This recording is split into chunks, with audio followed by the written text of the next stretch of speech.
Seguimos pensando y debatiendo la educación. Hoy, Javier Aguirreal, presidente de la Cooperativa de Trabajo Liberté Limitada. Hola Pampa, ¿cómo estás? Buen día. Hola Adrián, buen día, ¿cómo te va? Pampa, vos sos presidente de la Cooperativa de Trabajo Liberté. Y quería en principio preguntarte y que nos cuentes de qué se trata la cooperativa. Bueno, hoy sí, tal cual lo decís, somos cooperativa. Lo que pasa es que por ahí yo tendría que hacer una intro de segundos, que es Liberté, más allá de la cooperativa. Nosotros nos hemos convertido en cooperativa de trabajo porque éramos, o al menos así fuimos descubriendo este último tiempo, una cooperativa sin ser cooperativa. Nosotros arrancamos en el 2014 como un emprendimiento autogestionado, apuntamos siempre a la autogestión, y lo iniciamos como una posible solución a lo que el Estado no nos proveía. En aquel momento, recursos, como por ejemplo mejorar la comida incomible, podernos comprar una maquinita de afeitar, que fue el 2014, ahora yo no lo resolví todavía, la maquinita de afeitar al menos no, pero el resto de la gente sí. Arrancamos con eso, después nos dimos cuenta que con la autogestión lo veníamos resolviendo y lo pudimos ir resolviendo y empezamos a encarar otras actividades. Perdón que te Autogestivas. interrumpa, Pampa, pero vos arrancás diciendo que el Estado no les proveía ciertos bienes, pero no me contás por qué dependen del Estado para la provisión de esos bienes. Claro, lo doy por hecho. Lo das por hecho. Claro, porque, claro. Claro, porque la Cooperativa Liberté, que no lo dije, está dentro de la cárcel. Y los que estamos en la Cooperativa Liberté estamos presos, y yo entre ellos.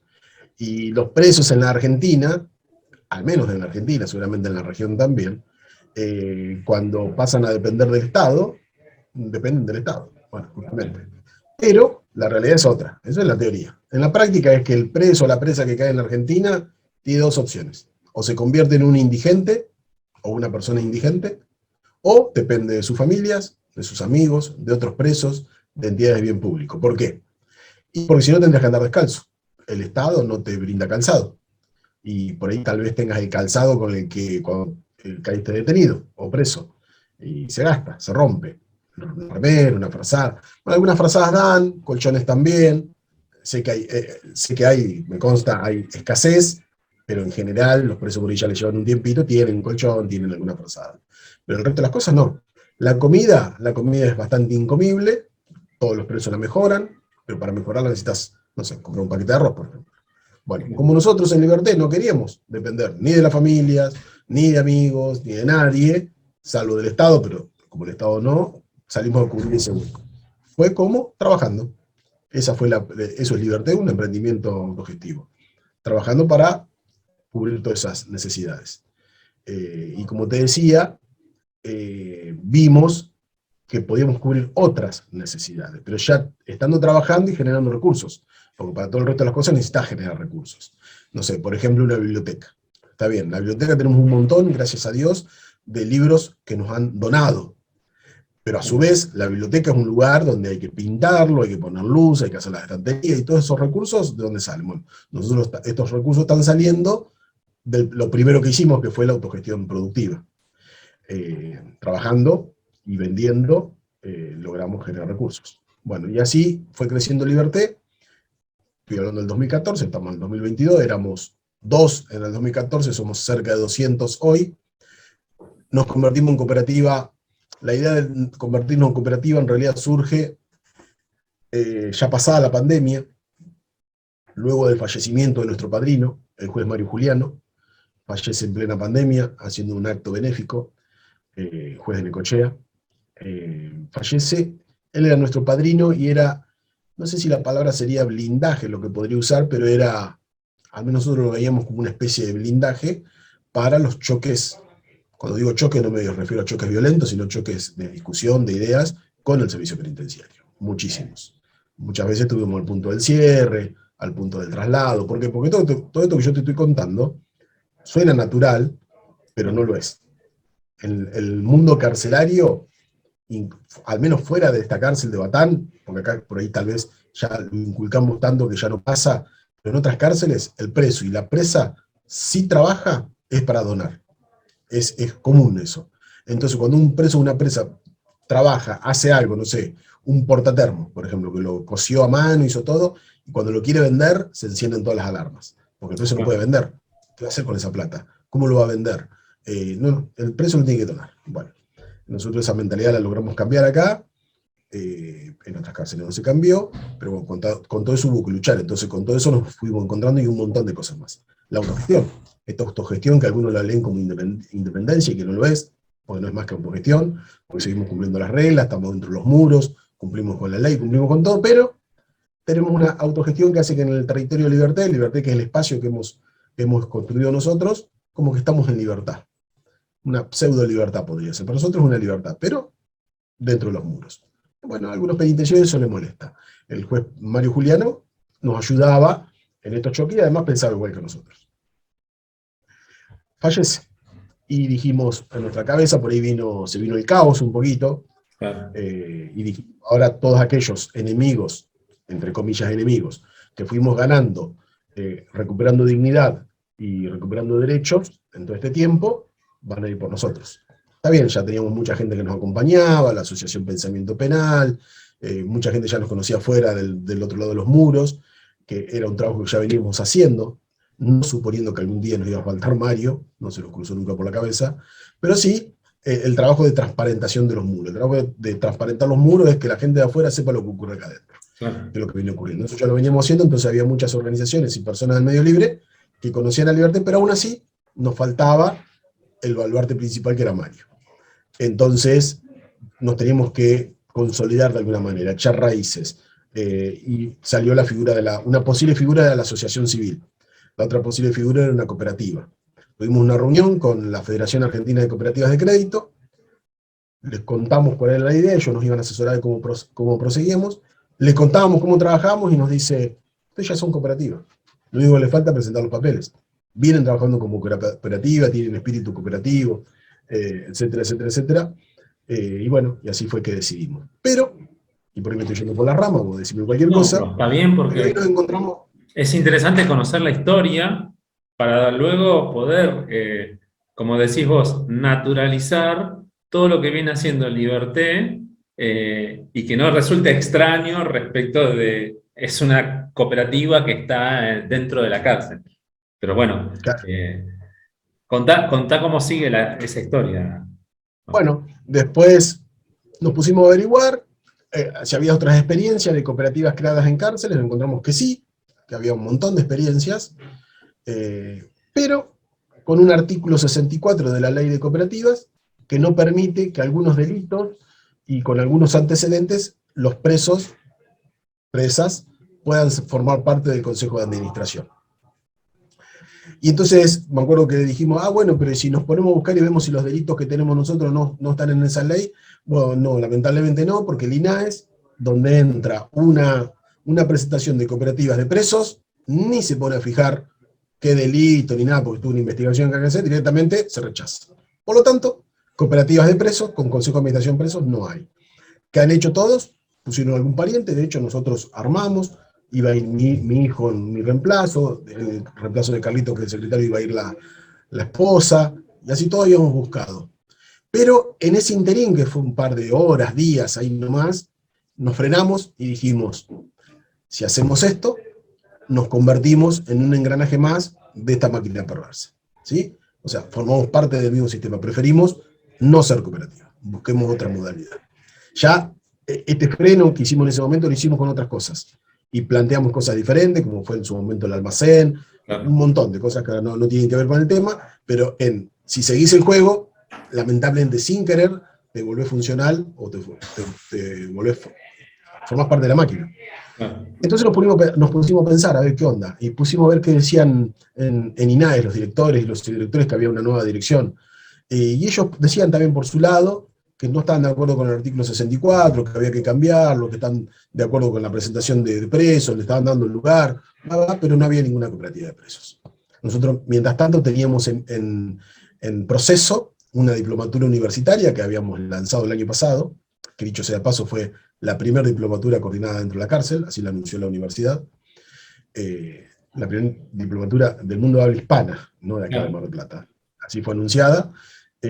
Bueno, el asunto es que estábamos en proceso de la diplomatura y en una de las jornadas de autogestión invitamos a Alexander Roy, presidente de INAES, para que exponga nuestra diplomatura.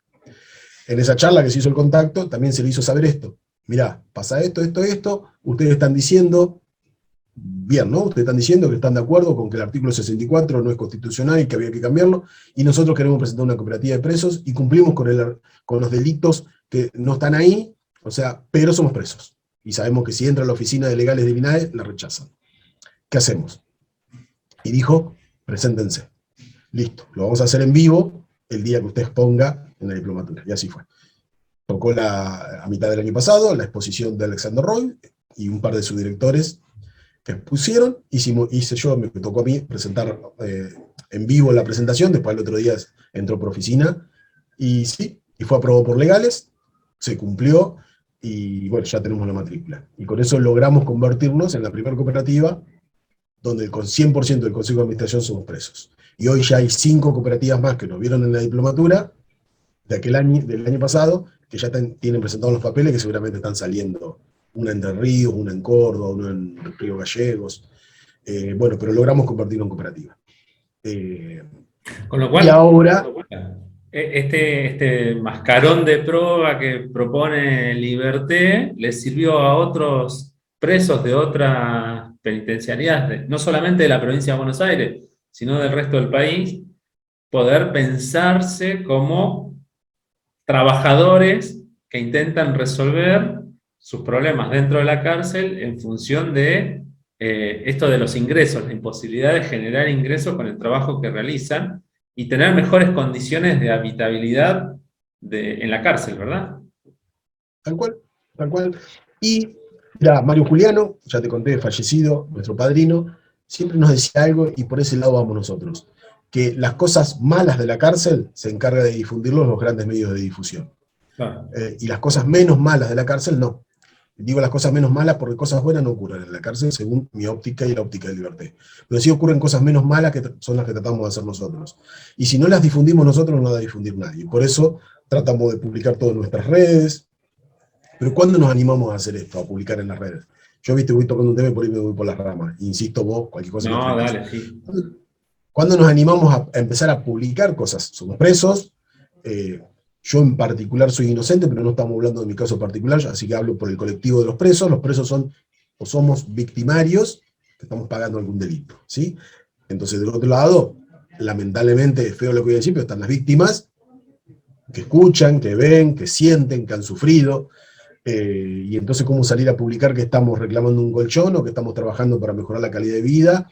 Bueno, porque tenemos un sueño, también tiene que ver con eso. No es porque queremos vivir mejor o creemos, insisto, hablo por el colectivo de los presos, ¿no? O que los presos creen que merecen vivir mejor. El punto es el siguiente, y acá es fundamental, es que las penas en la Argentina no son a muerte.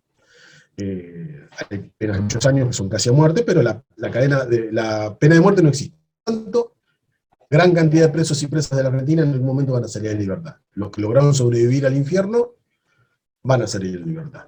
Y ahí es el tema. ¿Qué ocurre ahí? Cuando salgamos en libertad los presos y las presas que están ahora adentro de los muros. Pueden pasar dos cosas.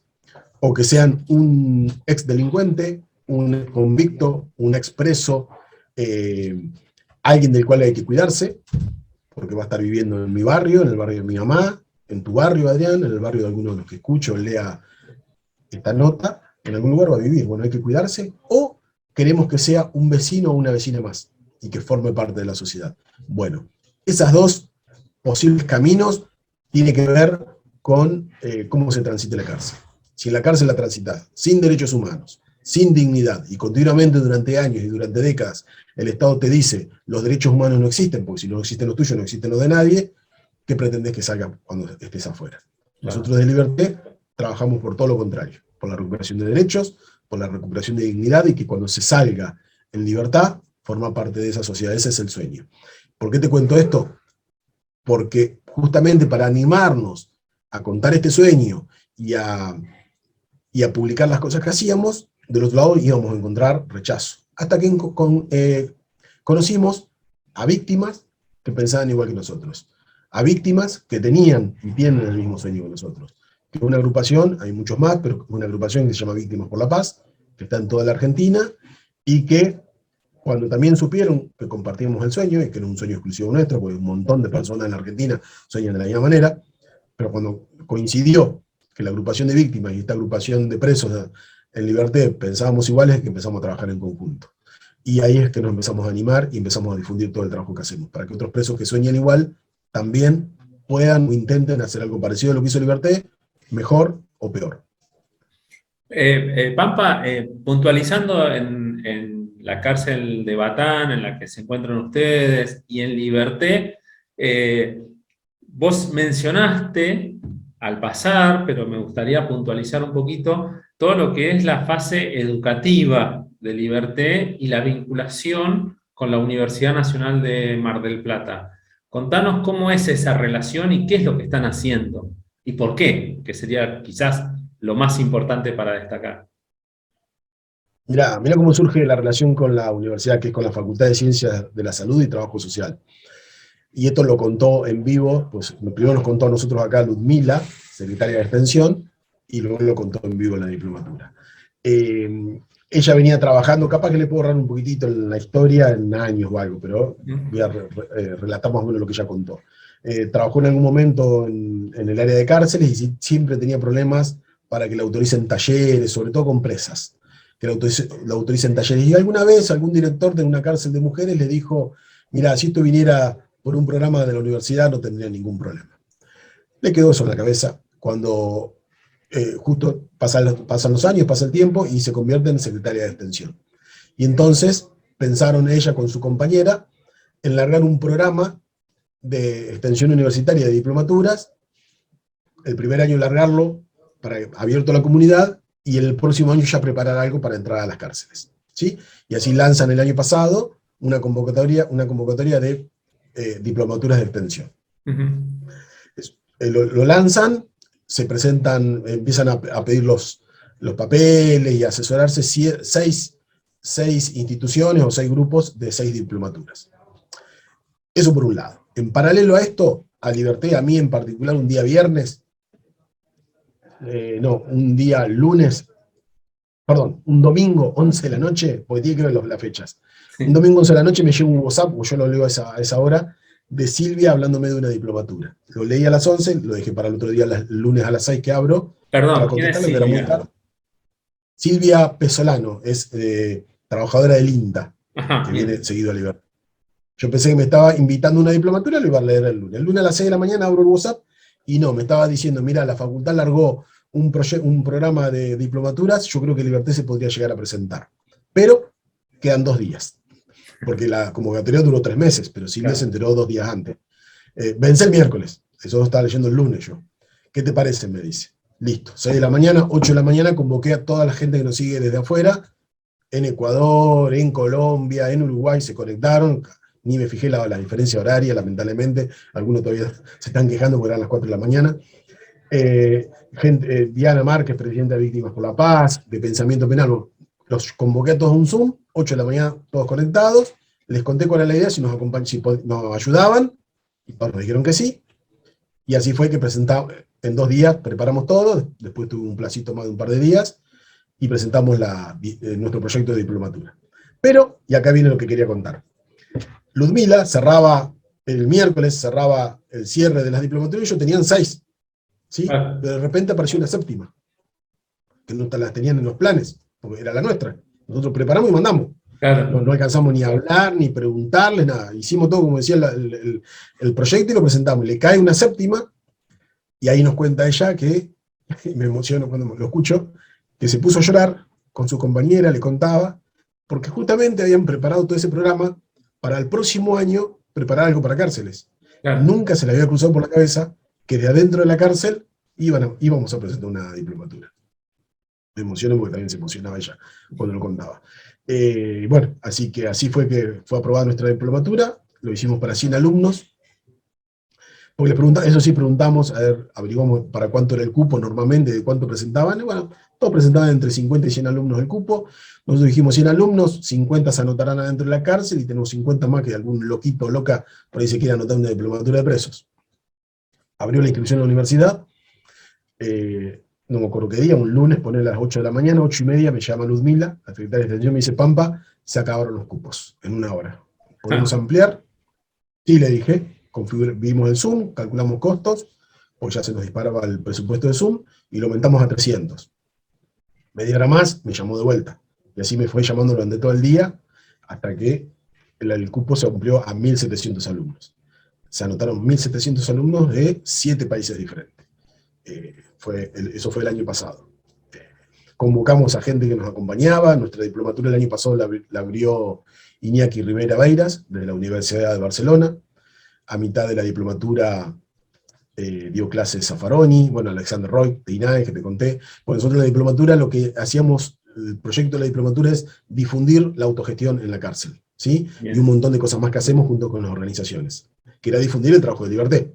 Claro. Pero viene pegado todos los profesionales de afuera. Iñaki Rivera Beiras, por ejemplo, que va por el mismo camino en Barcelona. Bueno, esa fue nuestra diplomatura, esa es la relación con la facultad. Obviamente este año volvimos a reeditar la diplomatura y volvimos a presentarla. Nosotros este año, porque salió en un montón de medios de difusión el año pasado, primera diplomatura dictada desde la cárcel, bueno, así que tuvo difusión, por eso los 1.700 alumnos también calculamos. Dijimos este año, bajo ese furor, bueno, preparémonos para 1.000. Y así fue, largamos la diplomatura para 1.000 alumnos este año, y bueno, pasó de vuelta lo mismo. Y hoy estamos en 4.700 alumnos. ¿Cuántos? Desde el año pasado. Perdón, Pampa, ¿cuántos? 4.700 alumnos. Una locura. Entre los sincrónicos y los asincrónicos. Los Zooms, ya vamos por la segunda clase, tenemos entre 600 y 700 conectados en el Zoom, en los sábados a la mañana, y el resto lo hacen en el campus, que también estrenamos campus propio. Claro. Bueno, te cuento algo. El año pasado, que nosotros pensamos que el público alumnaje iban a ser presos, presas, estudiantes de Derecho, bueno, nos encontramos con un mundo, o un movimiento, o un público diverso, increíble. Fíjate que así conocemos una de las expositoras de este año. El año pasado, los sábados, yo modero la diplomatura en un momento, cuando terminamos las 2 clases de exposición, se abren las rondas de preguntas y respuestas, y a las personas le damos Zoom cámara y hacen preguntas. Y les preguntamos de dónde son, a qué se dedican, a veces si corresponde según la pregunta. Y así fue que nos encontramos con un montón de cosas. Por ejemplo, le pregunto a una chica, a una señora, que había preguntado sobre la autogestión del INDA. Le pregunté quién era. Jimena Monsalve. ¿A qué se dedicaba? Presidenta de la Asociación de Jueces de Ejecución de la Argentina. Era la jueza Jimena Monsalve. Alumna nuestra, y nosotros ni enterados. Bueno, hoy Jimena Monsalve, que es la presidenta de la asociación, hoy ella este año es expositora. La invitamos como expositora. Es jueza en Buenos Aires. Y así Roberto Conti, jueces, tuvimos 25 jueces que al menos logramos detectar, porque se fueron presentando durante el año. En otro momento, otra chica nos hace otra pregunta, le pregunto quién era, jefa de la cárcel de mujeres de Misiones. Después, empleados penitenciarios de Ecuador, empleados del Instituto de Rehabilitación de Uruguay. Bueno, todos querían saber cómo habíamos resuelto la autogestión adentro de una cárcel. Y así fue que tuvimos toda esa cantidad de alumnos el año pasado. Bueno, desde Barcelona, familiares de presos en Barcelona, montón. Pampa, ¿ustedes están logrando ese primer objetivo que vos contabas ahí de, bueno, que haya cosas no tan malas en la cárcel? Sí, estoy convencido que sí. Liberté es una cosa no tan mala de la cárcel. ¿Y crees que es posible seguir avanzando? O sea, digo, es una pregunta demasiado obvia, pero ¿crees que el seguir avanzando, independientemente de que estés vos o estés Carlos y las 5 o 6 personas que originariamente iniciaron este camino? Yo creo que sí, también sé que nos tenemos que poner firmes, y por eso venimos por ese camino de que los que nos sigan, igual con Carlos tenemos un par de años más largos acá todavía, pero no importa, algún día nos vamos a ir, ir preparando gente que sepa, que justamente nos está faltando esa capacitación de saber el por qué se hace todo esto. Y también estoy convencido que recién estamos poniendo primera, así que tenemos un montón de cosas por avanzar. Pampa, la verdad que da para hablar muchísimo. Lo que sí yo invito, y ojalá quienes estén escuchando esto y lo estén viendo, puedan meterse en la página que ustedes tienen, ¿sí? Que te voy a pedir el dato, así nosotros también lo agregamos en la redacción de esta nota, porque no solamente Liberté es un espacio que dicta una diplomatura, sino como vos dijiste, es un área productiva, es un área de capacitación interna y también externa, pero que tiene mucho vínculo con la comunidad. Tal cual. Sí. Nuestra página es cooperativaliberté.coop con doble O. Y también como Liberté en las redes sociales, en Facebook, en Instagram y en Twitter. Y tenemos canal de YouTube, en YouTube, obviamente. Pampa, un gusto enorme haber conversado y conocido Liberté, y seguramente seguimos enganchados, seguimos en contacto, porque este es un espacio de trama educativa que queda abierto para que Liberté pueda exponer y presentar todo lo que viene desarrollando. Te agradezco un montón. Gracias a vos, Adrián. Gracias por dejarme expresar y contar un poquito de lo que es Liberté. Muy amable.